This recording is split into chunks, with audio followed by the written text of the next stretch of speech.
On the way to Jerusalem, Jesus was passing along between Samaria and Galilee. And as he entered the village, he was met by 10 lepers who stood at a distance and lifted up their voice and said, "Jesus, Master, have mercy on us." When he saw them, he said to them, "Go and show yourselves to the priests." And as they went, they were cleansed. Then one of them, when he saw that he was healed, turned back, praising God with a loud voice. And he fell on his face at Jesus' feet, giving him thanks.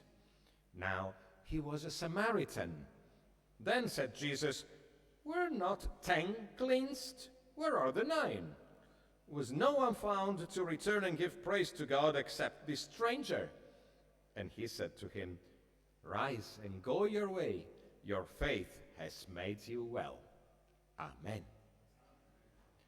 Where are the 9? A 90% wasted miracle, one must say.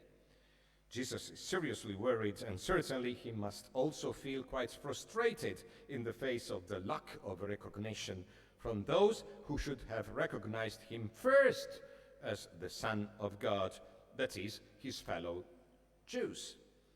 Where are the 9? They must have gone straight to showing themselves to the priests without finding the time to ask themselves if behind that miracle there was not a much greater grace to receive. Their faith lasted only the time of their desperation. A tremendous desperation, actually. The desperation of lepers in Jesus' time is the desperation of those who not only were forced into a physically atrocious life with the only prospect of an atrocious death, and in addition should resign themselves to a complete social outcasting, but they had to bear also the weight of being publicly marked as great sinners. Yes, of course, because who else, if not the worst among sinners, would God want to punish in such a cruel way? Therefore, their desperation knew no bounds, to the point that even a Samaritan leper, could become a good travel companion in their wandering aimlessly away from towns.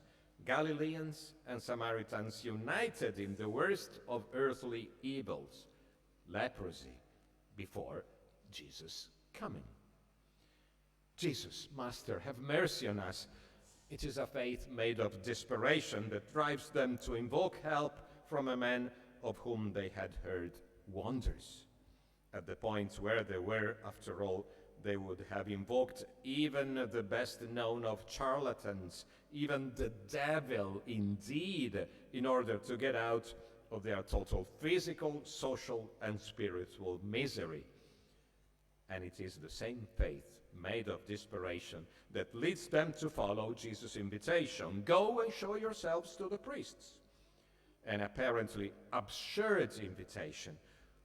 What did they go to do to the priests with leprosy on them, running the more than concrete risk of being stoned to death even before crossing the city gates? But on the other hand, what did they have to lose by trying? That's all for the 9 Jews. The healing that miraculously catches them on the road, instead of igniting their faith with new life along with their bodies, instead of radically changing their lives, instead of converting them, does not even reverse their path. They continue on their way, eager to get to the priests to certify their recovery before, you never know, the effects vanish, and with them the possibility of resuming a normal life like everyone else. Where are the other 9? Where are we, European and African Christians, 2,000 years later, who also turn to God almost only when we are in despair or in need, and perhaps only after every other remedy has proved ineffective, and as people say, all that remains is to pray as a last resource? Where are we, with our faith made too often only of demands, and much less, unfortunately, of gratitude to the Lord for what he has already done for us, demonstrating his love to us in 1,000 ways, and therefore made just as little of trust in expectation as yet for the love he bears us, he has in store for us in what remains of this old life and much more of the new life in his kingdom. We too are here to learn from this stranger of the worst kind, from this dirty Samaritan. Dirty, because then Samaritan meant half pagan, worse than a pagan, a heretic, a bastard, twice an enemy of God and of his people. Imagine a Samaritan who was also a leper. Yet there is only this stranger, this bastard, who returns, who converts, who comes back to give praise to God. In our story today, Jesus is on his way towards Jerusalem, that is, towards his own final destiny, as well as of the Jews, the Samaritans, and all peoples of any time and place, including our own destiny. And Jesus' way to the cross also passes through the astonishing discovery of the universal destination of the good news he has come to incarnate, and of the universality of evangelical faith, no longer locked within the tradition of a particular nation, people, or church.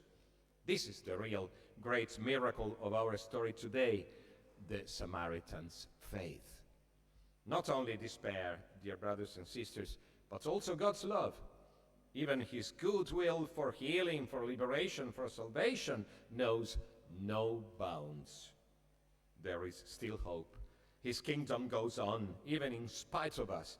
For 9 legitimate children with a cast, sclerotic faith, far from a full life in the name of the God who only heals and saves, there is a bastard Samaritan who converts, who retraces his steps, full of gratitude and expectation, to the one who changed his life. There is a dirty heretic who carries on the adventure of faith, that behind the gift of healing knows well how to see the outstretched hand of God, that in addition to the newfound well-being also knows well how to see liberation and salvation, that the moment he is able to swim again, chooses to head towards the shore, towards the mainland of the gospel, rather than towards the abyss of a life without God, without this God. Where are the 9? Oh, they'll come ashore too, sooner or later. We have no reason to despair of their fate, nor of our own fate, but at the cost of how much more useless suffering. This, at least as regards us and our neighbors, our contemporaries, and those to come, is yet to be established. And it also depends on us. It's also our responsibility. Amen.